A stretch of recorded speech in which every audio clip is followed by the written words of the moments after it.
sa Diyos sa kaitaasan.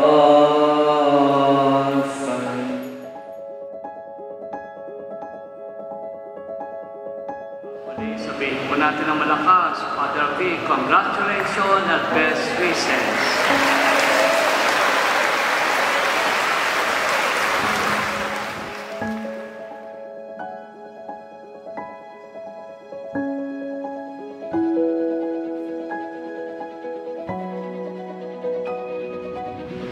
Ang ating pananalangin ay ating pakikiusap sa Diyos.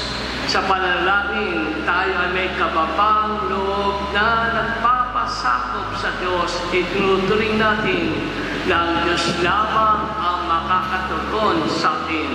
Tinatanggap natin na ang Diyos ang kasagutan sa ating paghihirap at pangangailangan sa buhay. Ang Diyos lamang ang makakatulong sa atin. Siya ang ating kaligtasan.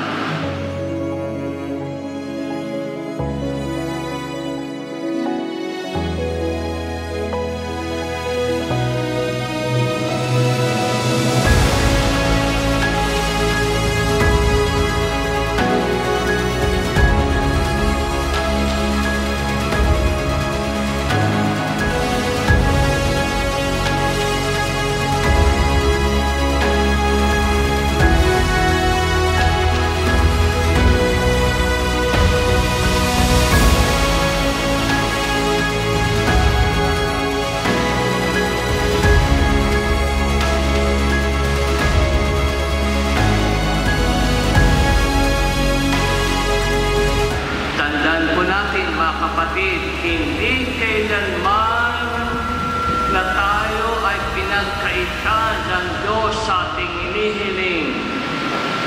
At tandaan po natin, ang lahat ng ating itinataing sa ating panalangin, mga kapatid, ating naranasan na ito'y Kanya pala pinakikinggan at sa bandang huli ating matatagpuan ang Kanyang kasagutan.